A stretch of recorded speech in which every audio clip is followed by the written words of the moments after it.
El día 17 de junio de 1945, poco más de un mes después de firmar la rendición total de las fuerzas alemanas y el fin de la guerra en Europa, era sometido a un interrogatorio el mariscal de campo Wilhelm Keitel. Wilhelm Keitel, jefe del alto mando de la Wehrmacht, quien ocupó dicho cargo durante 10 años y coordinó diversas operaciones militares entre el ejército, la fuerza aérea y la armada alemana. Keitel, criticado por sus pares del generalato alemán por su completa pleitesía a Hitler, fue testigo de los primeros grandes éxitos de la Wehrmacht durante la guerra, pero también de su lenta pero inminente derrota. En este interrogatorio, efectuado por el coronel soviético Potasov, el apodado como general Sí Señor, abordará temas bastante interesantes, como la campaña soviética, la lucha en el frente occidental, así como sus opiniones de la situación general del ejército alemán durante los últimos años de la guerra, las decisiones de Hitler en las primeras fases del frente oriental y desde la perspectiva de Keitel cuándo fue el momento en que Alemania perdió la guerra. Conoceremos todo esto y más a continuación. Bien amigos, Potasov abre la entrevista con la siguiente pregunta.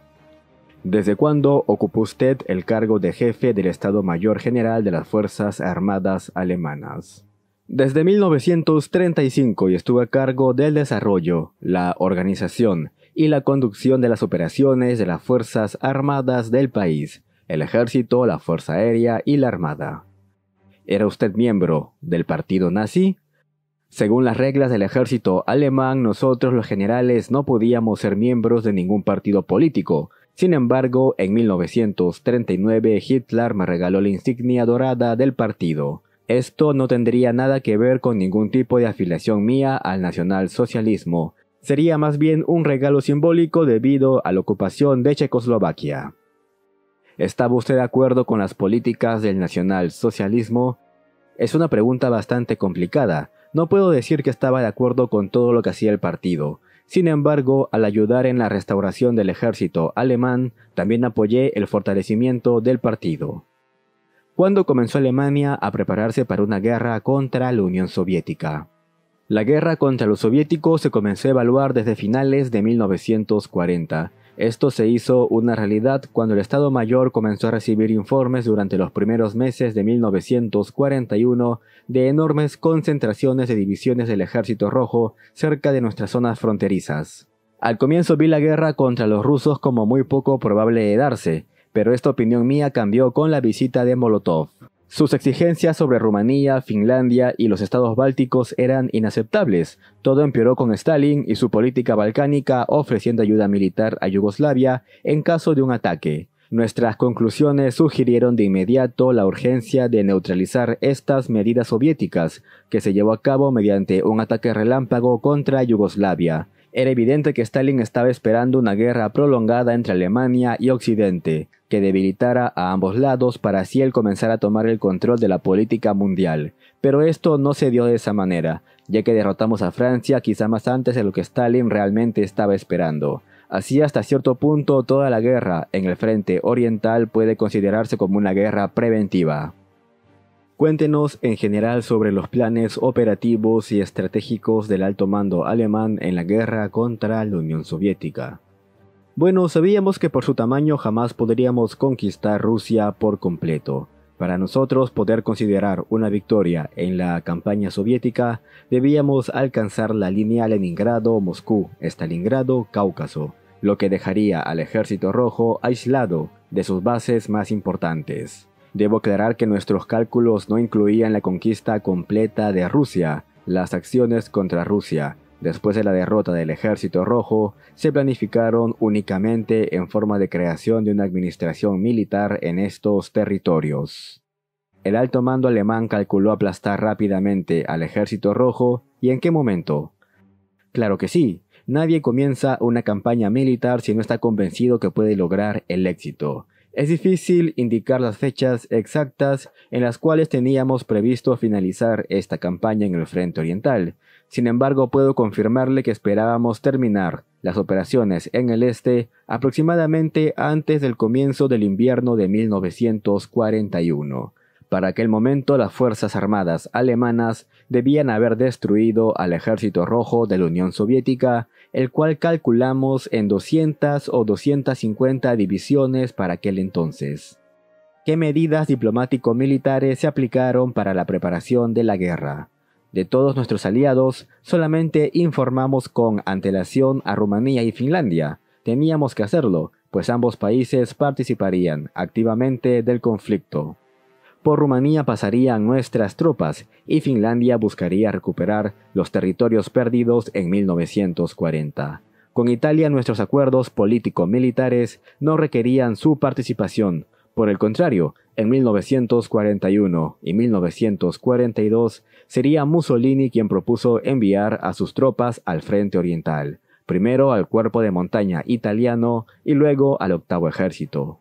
Con Japón no llevamos a cabo ningún tipo de negociación militar, sin embargo recibíamos de manera periódica información del Estado Mayor japonés acerca del ejército ruso del lejano oriente.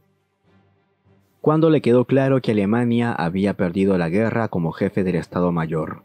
Siendo honesto, esto fue en el verano de 1944. Ahí entendí que Alemania no podría ganar la guerra mediante los medios militares. Sin embargo, como jefe de Estado Mayor de un país que está librando una guerra, no puedo simplemente decir la guerra se ha perdido. Además, aunque 1944 y 1945 fueron años bastante terribles, la producción de armas siguió siendo suficiente. Los tanques, artillería, ametralladoras seguían llegando al frente, lo cual permitió mantener al ejército en condiciones aceptables. ¿Por qué continuaron luchando si sabían que la guerra estaba perdida? Porque podíamos intentar mejorar nuestra posición militar para negociaciones. Si los aliados alguna vez hubieran propuesto otras condiciones, además de exigirnos una rendición incondicional, estoy seguro que Alemania habría dejado la resistencia mucho antes. Sin embargo, no se recibió ninguna otra opción, y nosotros, como soldados valientes, solamente pudimos luchar hasta el final. ¿Estuvo siempre de acuerdo con todas las decisiones político-militares de Hitler? Obviamente no. No siempre estuve de acuerdo con todo. Sin embargo, rara vez él tuvo en cuenta mi opinión al tomar decisiones sobre asuntos importantes. Además, yo soy un soldado, y mi deber es seguir órdenes. Pero debo admitir que sí tuve una fuerte discusión con Hitler, cuando éste destituyó al general von Brauchitsch como jefe del alto mando del ejército, y pasó él a asumir dicho cargo. Desde aquel momento yo dejé de tener una participación activa en las cuestiones del frente oriental. Como jefe del alto mando de la Wehrmacht, mis funciones se limitaron al frente occidental, Noruega y Italia, y el alto mando del ejército, a cargo de Hitler, se centró siempre en las cuestiones del frente oriental. ¿Cómo calificaría las capacidades militares de Hitler? Él podía encontrar soluciones prácticas a cuestiones operativas y estratégicas, pero mayormente se guiaba por intuición.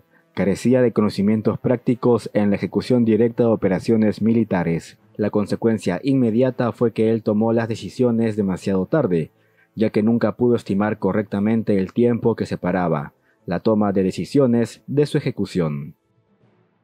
Háblenos sobre la evolución del frente oriental. Cuéntenos su opinión sobre las distintas etapas de la guerra en el este. Bueno, para octubre de 1941 el alto mando había llegado a ciertas conclusiones. Por ejemplo, en las batallas fronterizas de junio, las principales fuerzas soviéticas habían sido destruidas. En los combates de otoño en Ucrania y Bielorrusia, las tropas alemanas derrotaron y destruyeron sus reservas estratégicas. Por eso consideramos en aquel mes que el ejército rojo ya no tendría más reservas estratégicas de divisiones como para plantar una resistencia de importancia a nuestros grupos de ejército. Por su parte, nuestro grupo de ejércitos, norte y sur, estaban seriamente agotados luego de los combates, mientras que el grupo central estaba cosechando éxitos interesantes rumbo a Moscú. Teniendo en cuenta el brillante éxito de los cercos de Briansk y Vyazma, el liderazgo del Estado Mayor de la Wehrmacht convenció al Führer de que la operación cerca de Moscú tenía 100% de posibilidades de éxito. El Führer sucumbió a estos argumentos y aceptó una ofensiva contra Moscú que en un comienzo no estaba planeada. Como consecuencia de la campaña de 1941 quedó claro que había un momento de equilibrio de poder entre las tropas alemanas y soviéticas. El contraataque ruso de invierno, que fue totalmente inesperado para el alto mando, demostró que habíamos calculado gravemente mal las estimaciones de reservas del Ejército Rojo. No pudimos ganar la guerra con una guerra relámpago. Sin embargo, esto no nos privó de la esperanza de poder conseguir una victoria militar mediante otra ofensiva, esta vez en 1942. Para el año siguiente nos guiamos de esto para planificar la nueva campaña en Rusia. Era obvio que la Wehrmacht no disponía de la fuerza completa para poder atacar en todo el frente como hicimos en 1941. Por ende debíamos centrarnos solamente en el frente sur. Una vez más debo admitir que hemos subestimado las fuerzas del Ejército Rojo cerca de Stalingrado. De ser así no habríamos arrastrado una división tras otra a esta batalla, debilitando nuestro frente. Sin embargo, en aquella época Stalingrado era un objetivo tan tentador que parecía imposible abandonarlo. Teníamos la idea que si usábamos otra división, otro regimiento de artillería, otro batallón de zapadores de combate, otra batería de mortero o de artillería, la ciudad estaría en nuestras manos muy pronto. Junto con la subestimación y la ignorancia respecto del enemigo, toda esta línea de pensamiento condujo al cerco de Stalingrado y la destrucción del Sexto Ejército. Para 1943 ya no teníamos las fuerzas necesarias ni siquiera para atacar una zona completa del frente, por lo cual nuestros objetivos se limitaron a destruir solamente el saliente en Kursk. En caso de éxito, seguir avanzando y cortar algunas líneas de ferrocarril que conectaban con Moscú. En un futuro hacer lo mismo pero en el frente de Leningrado. La ofensiva en Kursk era demasiado evidente, pero no esperábamos que el Ejército Rojo no solamente estuviera preparado para repeler nuestro ataque, sino que también tuviera reservas suficientes para lanzar un poderoso contraataque. La consecuencia de esto sería una retirada de todo el sector central del frente oriental. Mi opinión de las batallas de 1943 son las siguientes. La guerra para Alemania no estaba perdida de ninguna manera. Sin embargo, ya no podemos llevar a cabo operaciones ofensivas a gran escala en el frente oriental y deberíamos pasar a la defensiva. Sería necesario ganar tiempo para poder compensar las pérdidas. No puedo opinar mucho de los planes de campaña de 1944 pues no participé para nada en su desarrollo. Sin embargo, estoy seguro que si no hubiéramos tenido que mantener las 12 divisiones Panzer y 20 de infantería en el frente occidental, entonces los acontecimientos en el frente oriental podrían haber sido diferentes aquel año. También considero que es debido a la ventaja aérea aliada que el desembarco en Normandía tuvo éxito, ya que destruyeron nuestras principales rutas de suministros y ralentizaron el avance de nuestras tropas al frente. Sin la ventaja aérea, nuestras fuerzas podrían haber devuelto al mar a los angloamericanos. Para mí el año de 1944 solamente fue la confirmación de que no podríamos ganar la guerra mediante medios militares, y la única salida debería ser una política. Para 1945 el fracaso de la ofensiva en las Ardenas y Hungría me hicieron entender que la derrota de Alemania era inminente. Solamente el deber de obediencia del soldado alemán a la persona a la cual se hizo el juramento nos hizo a mí y a todos continuar luchando hasta el amargo final. ¿Por qué el mando alemán siguió manteniendo tropas en Curlandia e Italia, sin transferirlas a los sectores activos del frente oriental o occidental? Se debatió mucho estas cuestiones en su momento. Sobre Curlandia, el Führer afirmaba que las divisiones allí cercadas estaban reteniendo a cerca de 50 a 60 divisiones enemigas. Si las retirábamos, cada división alemana tendría que luchar contra 3 o 4 divisiones adicionales del Ejército Rojo. Con referente a Italia, consideramos dejar tropas allí por estos motivos. El norte de Italia era una rica zona agrícola e industrial. Si hubiéramos abandonado las fronteras montañosas con Francia, Italia y la antigua frontera con Austria, esto no habría liberado muchas tropas y tendríamos que desplegar cerca de 14 divisiones para defender esa nueva línea del frente. Además, no podíamos abandonar Italia porque aún teníamos presencia en la zona de los Balcanes y un buen número de divisiones apostadas en esta zona. Bien amigos, con esto terminaba el interrogatorio del mariscal Kittel. Sin duda hay información muy interesante de las perspectivas del alto mando alemán durante las diferentes etapas del conflicto mundial. Kittel sería acusado en Nuremberg por crímenes contra la humanidad. crímenes contra la paz y crímenes de guerra. Posteriormente sería ejecutado en octubre de 1946. En fin amigos, hemos llegado al final del video de hoy. No olvides dejar tu pulgar arriba, suscribirte y recuerda que ahora el señor YouTube activó la opción de supergracias. Así que si quieres apoyar el esfuerzo de guerra de este canal y de quien te habla, puedes donar el monto que tú desees. Nos vemos en un próximo video.